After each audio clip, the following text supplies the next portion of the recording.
It's wonderful to have you here. Thank you. I'm glad to be here. Thank you for having me.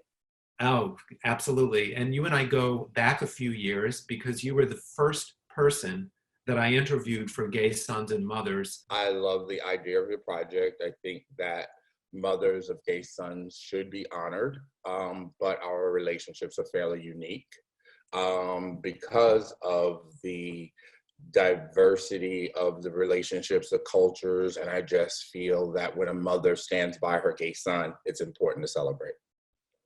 And I found you on Instagram for that very reason, because your love for your mother is so profound and it touched me so much. And tell us a little bit about your relationship with your mother so people kind of understand the dynamic. My mom was a single parent. I grew up in the Lower East Side of Manhattan. We had a very great relationship. I was sort of her friend, but just like any other mother-son relationship, we've had our ups and downs. But overall, my mother has always instilled in me to be the best person I can be, also to be independent, and that she loved me no matter what, although she did, as we discussed earlier on in our discussions, my mom was bipolar and had other health issues, now COPD. And I, as an only child, had to take care of her a lot. And so that stress and anxiety weighed on her at times. So it took her some time to come around, but she always accepted me for who I was. I think it was a process, just like any gay man coming of age and finding himself, that he has to go through the process. So my mother also had to go through the process. So, but our relationship is very unique. I wouldn't say my best friend, but she is someone that I admire, look up to, grateful for, thankful for, because she really gave me the best life that she could, being from a society that is disproportionate in the African American community. My mother gave me the best life. I didn't grow up like the average African American youth. So I had much more. So the dynamic, however, is still there of you being a caretaker to her. And let's talk about COVID-19 now. You have not seen her for a long time, so fill us in on that. I'm curious about how that affected you, how it affected her, how you've coped over these weeks, many weeks. When it happened, my mom had just recently come out of the hospital.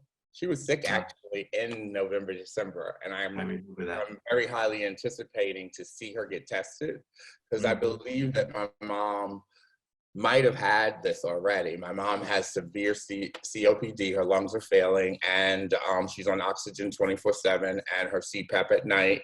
And so when she got out the hospital, it was January, and then I got sick, literally right after her. Wow. And then COVID-19 came and we were isolated, we were quarantined. So I hadn't seen her since pretty much January. Wow. And so she was just out of the hospital. I didn't have her Christmas. In the beginning, it wasn't hard because I was with her so much during the, because she was in the hospital, and worried that I was still on edge, and she wasn't fully well yet. So our communication wasn't that frequent as it usually is. And but I was very close with the nurses at Amsterdam Nursing Home, where she was located here in New York. And it put a lot of strain on me because I was out of it. Even though your parent is in the nursing home, it was out of my control. I had no control. So it was a little anxiety stricken. And then when she got better, there was a lot of tension between her and I, because she couldn't see me. She didn't understand what was happening. Really? So she felt as though you should be able to get there no matter what? Yes. And that's where the arguments would come, because she wanted to see me. And she couldn't understand what was happening.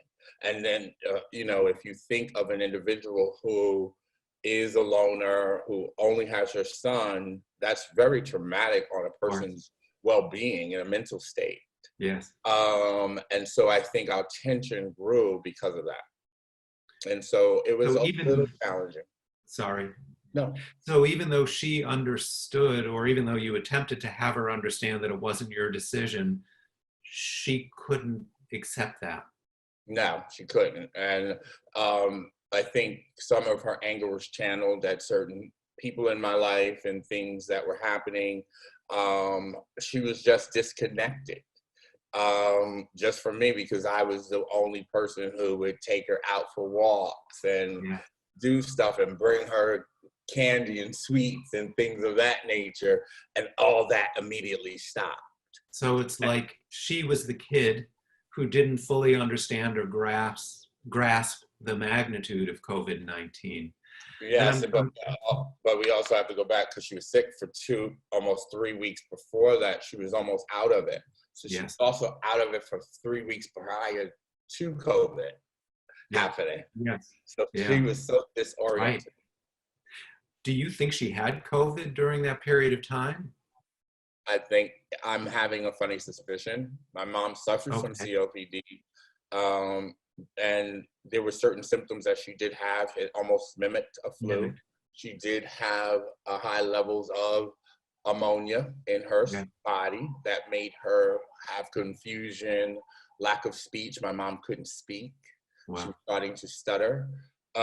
Those are some of the things that the CDC has recently had said, confusion, things. She did have a fever. So I'm suspicious, and they didn't know what was going on at the time. Right. Because she had COPD, they just alerted that, and my mom's on lithium, one of the drugs that they don't really give people on with bipolar anymore, but it's worked for her, and her levels were a little off. Yeah. So that's what they thought it was contributing to, but now I'm starting to feel like that's not what happened. And I'm very grateful that she made it through, because based on, what we know now, she might not have made it. Were you worried that she would get COVID when she went back to the nursing home, or did you think perhaps she already had it? This is so complicated. No, I didn't really have an idea until Governor Cuomo started talking about nursing homes when he was doing his briefing. A lot of the reporters were asking about nursing homes. And once that happened, that's when I started to become nervous and more concerned. And then I could not get to her. Mm-hmm. And it was kind of scary. And although I had great relationships with the nurses, I think my relationships with the staff enabled me to be a little bit more calm. But eventually it did start to worry because of her COPD and knowing and learning more about COVID-19, that her respiratory failure issues would really be detrimental to her. So when you say your relationship with the staff at the nursing home, I'm assuming that you had regular phone contact with them. Is that what it was? Yeah, it's like there was a nurse, her name was Davina, and I were very close in the sense where I could text her at night, I could text her during the day.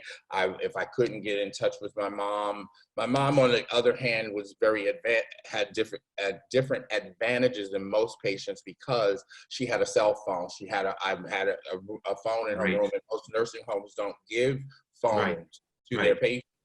And that's why I was like, I was able to, if I didn't get in touch with her, I could call Davina really quick. And so I did have that communication. But once the conversations with reporters during the briefings about COVID-19 in nursing home, that's when I became alerted. Was she able to do FaceTime? We did once in a while, but again, it's still that, your mom never puts it right in the right place, and you're fumbling, you're looking at her forehead, you're like, Mom, put the phone down. She puts the phone literally down on the table. It's like, Mom, please, like, hello. Then we did start to schedule it, but by that time, I was already in the process of removing her from the nursing home. Okay, so that's what I wanted to get to. Thank you. Painful segue, you decided to remove her from the nursing home and she moved in with your aunt. Fill us in on that. Sure. So when I started to watch Governor Cuomo respond to the nursing home pandemic, and also in New Jersey, there was a lot of deaths that they were actually Yes. hiding. He put in Yes. an executive order that said that now when nursing homes had to relay how many cases and deaths they had. Yes. Originally, when we asked my mom's nursing home, they said they didn't have cases. But once they had that order placed, we got a special Mm. phone number and password. They had cases. They had 31 when I called and one death. Wow. Wow. So I called my aunt and I said, we really truly need to get her out of there. So Yeah. the plan was actually August. Like we were hoping that Yeah. because they shut the nursing home down, no one could go in or out.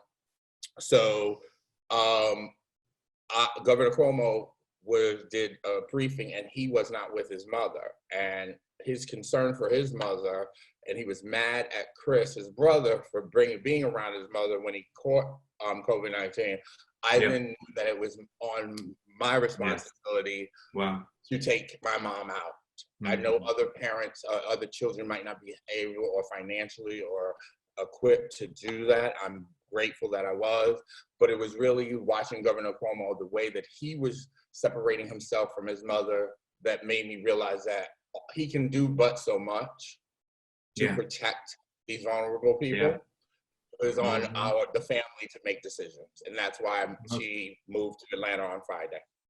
This is totally inspiring that you made the decision to do this, and a lot of people wouldn't have the strength to do it and would feel heartbroken because Atlanta, that's far away. You're Yeah, used to having your mother nearby, yeah. and I'm just curious, how did you know that it was the right decision for yourself? How did she deal with that? And I'm assuming you were able to send her off. How was that? I saw her for 15 minutes. Yeah. My aunt and her husband drove up Wow. literally in one day and they drove back. I saw her go in, Oh my. come out. I had a mask on. And because I did my antibodies test and it was negative, I was able to give her a kiss through my mask. And that was the last time I saw her. Can you Uh, describe what it felt like to see her after all that time? Shocking. She was a little frail because she wasn't eating. And my mom, as you've probably seen her, she was very Yes. vibrant. Robust. She didn't look herself, Yeah. but I was happy. It was a relief. And what was Also, it like? the caretaker experience for me, Yeah. over. Because I know she was going with her sister and she Yeah. would be with family. And now as an only child, I can actually breathe a You can little bit. breathe. Wonderful. What was it like saying goodbye to her? It was so quick, Rick, to be honest with you. I can't Okay. even it's like in and out.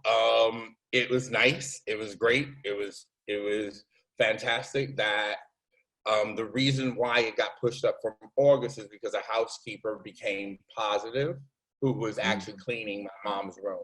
And I I called my see. aunt and I said, it's getting closer and closer. We have Got to it. do something.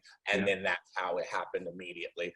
It was great. I mean, I asked you to talk about this a little bit because I do feel bad for people in nursing homes and Yeah. children, just not gay sons, but Yeah. just in general, children who have parents in nursing homes. I have firsthand experience. They need some type of connection, and I don't know how Yes. we do that Hmm. with the method in which this is spread, the COVID-19. But they can't just sit in their rooms all day and not have any interaction with family. I don't know how we can figure this out. Hmm. It's a tough one. It's a It is real a tough tough one. one. You utilize resources, you mobilize yourself so quickly, and like you said, not everyone has the resources that you do. And I'm not sure that everyone would be willing to send their mother so far away either. So, Well, as um, Cuomo said, would you rather be 6 feet away from someone or 6 feet under? Once, but that's funny. But then when I thought about it, I'd rather yeah, have my mother miles of away course. Yeah. and be How's she alive. doing? How's she She's doing around, now? she's happy. Good. Because I mean, if there's a whole bunch of things with nursing homes. Their pensions are taken, their social Yeah. security is taken. They're dependent on aides and family to Yeah. give them their basic needs, and now she's getting her life back. And And she's your in a healthier position now to do that. and your aunt is okay taking care of her? Yeah, it's gonna be a transition. I mean, they have a bigger house than my mother. Has a basement downstairs herself, so she has her own living quarters, bathroom, and living room. It was just odd. My mom said to me the other day, she said, "Oh, I need to get a chair in here. I don't know if it's enough room." And I said, "Ma, there's a whole living area in the other room." She's so used to being Right. confined in that space. Yeah. So that made me laugh. But so she's now going to be able to breathe and prosper. And I just think that How often do you speak to her? every day. It's like she's I'm not gone. And, we speak about twice a day, morning and night. Yes. Over time, I know that probably will cease a little bit, but this will give me an opportunity as an adult to not have to worry so much about my mom and live my life a little bit. So. Yeah. Do you think you'll go down and visit her at some point? Oh, of course, holidays. I'll be like every kid that moves away from home. They visit. They go home for Thanksgiving or Christmas and, Mother's Day. So, it's going to be a whole new thing for me to go visit my mom away, Wow. But I have lived away from college and stuff. So we'll just go back to that. It's just that she's in in her senior age, and these times are more valuable than ever. Yeah. So. Well, I so admire you for making this decision and for feeling good about it. And it's truly inspirational, even though it's a little bit scary. And I know you well enough to know how close you are, and you're going to miss her. I will, but she's here. But I really appreciate you taking the time to do this. I think that the discussion needs to happen as far as people in nursing homes. Yes.